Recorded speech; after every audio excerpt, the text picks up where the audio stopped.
Hello viewers, I think आप सब काफ़ी बेहतर कंडीशन में होंगे। कोरोना काल हमारे सामने एक नए काल के तौर पर उपस्थित हुआ है। यहाँ काल दो बार मैंने शब्द यूज़ किया है। एक काल का मतलब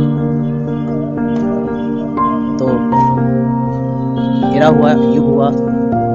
समय हुआ। दूसरा काल का मतलब अपने आप में काल का ग्रास बनने वाला है, अर्थात मुश्किलों से घिरने का वक्त कहा जाए। तो यहाँ पर थोड़ा हम समझने की कोशिश करेंगे कि कोरोना काल जो है, एक तो समय का दर्शन है, दूसरा हानि, नुकसान, फ्यूचर में आगे बढ़ने के जितने भी आयाम थे उसको पीछे धकेलने का एक पुरजोर, अनायास, असामयिक और कहें तो अव्यवस्थित कार्यक्रम के तौर पे हमारे सामने उपस्थित हो चुका है। हाँ, ये जरूर है, ये दुनिया, इस दुनिया का तात्पर्य ना ही सिर्फ भारत के लोग हैं, भारत के बाहर रहने वाले और भारत के साथ रहने वाले सभी व्यक्तियों को एक अलग तरह का पिछड़ापन व्यक्तिगत तौर पे जो मैंने कहा है उसको मैं और भी डिफाइन करना चाहूँगा। व्यक्तिगत तौर पे कहा जाए तो इंसान जो ज़हनी तौर पे सोचता है, जिसके परिप्रेक्ष्य में एक ऐसा परिधि आता है जिसमें कि वो अपने बारे में सिर्फ सोचता है और शायद थोड़ा सा ऊपर उठ जाए तो अपनों के बारे में सोच लेता है। अपनों के बारे में सोचने का मतलब है कि हो सकता है उसका दायरा अपने किसी खास व्यक्ति के बारे में सोचना हो, या अपने परिवार के बारे में, या समाज और देश दुनिया के बारे में। लेकिन व्यक्तिगत तौर पे, ज़हनी तौर पे कहा जाए तो जो आघात लगा है वह सामूहिक तौर पे लगने वाले आघात से बहुत काफ़ी ऊंचा है, बड़ा है। इस कड़ी में अगर देखा जाए तो मैं यूं ही कहना चाहूँगा कि किसी भी देश, किसी भी दुनिया की परिस्थिति में जो एक तरह का परंपरागत रवैया शामिल होता आया है, चाहे वो आर्थिक गति को लेकर के, चाहे वो सामाजिक गति को लेकर के, चाहे वो राजनीतिक गति को लेकर के, और आज के लिए जिस तरह की परिस्थितियों का सृजन होता हुआ अनायास, अचानक और कहा जाए तो अव्यवस्थित, अमर्यादित स्वरूप में हम सबको कहीं न कहीं पीछे ले जाने वाला रहा है। ये जरूर कहेंगे कि हम सब अंतर्राष्ट्रीय स्तर पर WHO के दिशा निर्देशों का अनुपालन करते हुए, साथ में राष्ट्रीय स्तर पर अगर इंडिया की बात की जाए, राष्ट्रीय सरकार, फिर राज्य स्तरीय सरकारें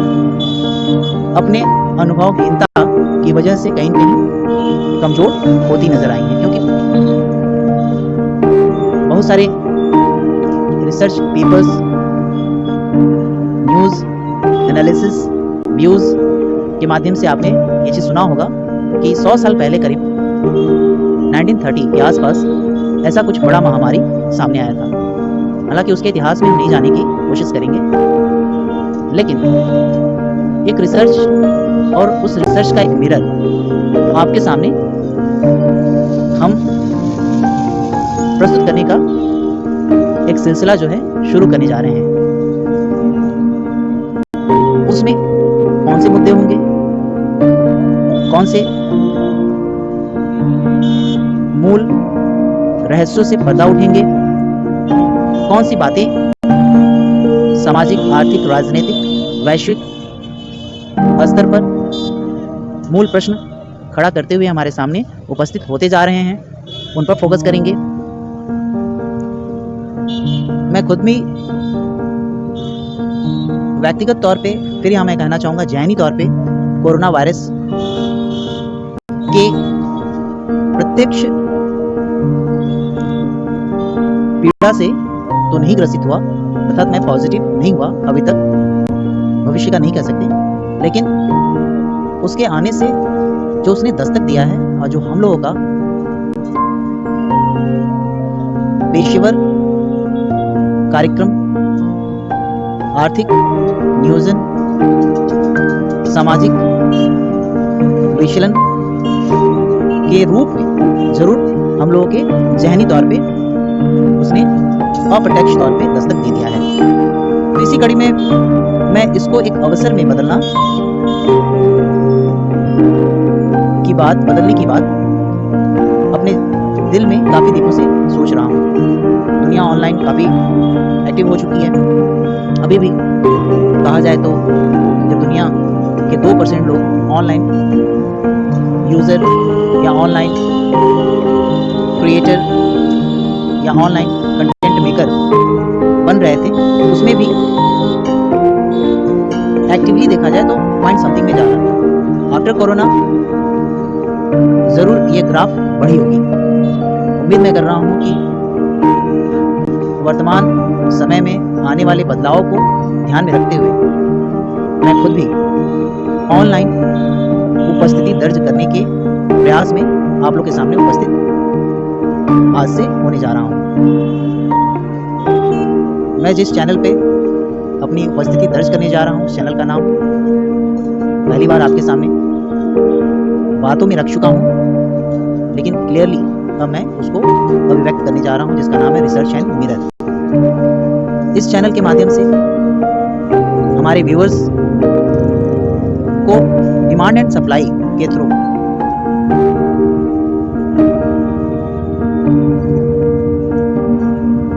डिमांड और सप्लाई के थ्रू सुविधाएं प्रदान की जाएंगी।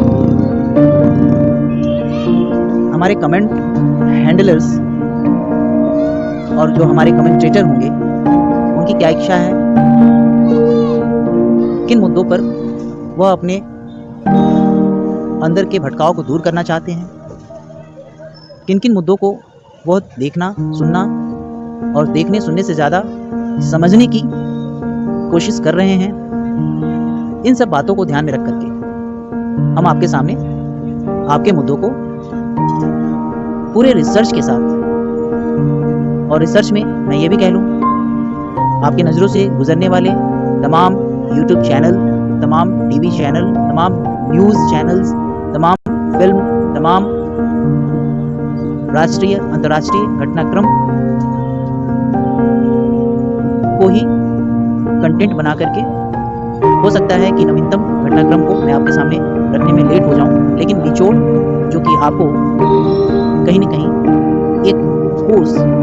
और अंतिम निर्णय लेने में मददगार होगा। कहने का मतलब यह है कि आप जिस भी मुद्दे को सुनना, समझना, जानना चाहते हैं, मैं आपके कमेंट से उसको फॉलो करूंगा। सबसे ज़्यादा डिमांडेबल कमेंट ऑफ कंटेंट को मैं इस चैनल के माध्यम से आपके सामने पूरे रिसर्च के तौर पर एक आईना साफ करता हुआ रखूंगा, जिसमें आप उस आईना के माध्यम से अपने विचारों को, अपने आप को देश, समाज और अन्य परिस्थितियों के हिसाब से क्या सत्य है, क्या असत्य है, क्या सही है, क्या गलत है, क्या होना चाहिए, क्यों होना चाहिए, कितना ज़रूरी है, कितना गैर ज़रूरी है, क्यों ज़रूरी है, कहाँ तक ज़रूरी है, इन सब जो प्रश्न ज़हनी तौर पर उभरता है किसी भी मुद्दे को लेकर के, उन भटकाओं को आप इस चैनल के माध्यम से कहीं न कहीं मैक्सिमम एंडिंग पॉइंट तक लेके जा सकते हैं। मैंने पहले भी बताया अभी कुछ देर पहले कि हो सकता है कि करंट इशू को आज की आज मैं ना परोस पाऊँ, लेकिन पूरा रिसर्च करके उसको मैं 2 दिन, 3 दिन, 4 दिन, 10 दिन, जितना भी दिन लगे, लेकिन फुल रिसर्च एंड मिरर के तौर पर आपको इस रिसर्च एंड मिरर चैनल पर प्रस्तुत करने का काम करूँगा। आप सभी को, सभी दर्शकों को मेरी शुभकामनाएं, क्योंकि हर दिन आप प्रयास कर रहे हैं ऐसे महामारी में जिसका दर्शन न तो हमारे पूर्वज जो अभी जिंदा हैं और ना ही हमारे आज की पीढ़ी जो आज के आज या कह ले तो जनवरी 2020 के बाद जन्म लिए हों, उनको इस नए माहौल में एडजस्ट करने का एक अलग अवसर और अनुभव मिला है। उन सबको मेरी शुभकामनाएं। धन्यवाद।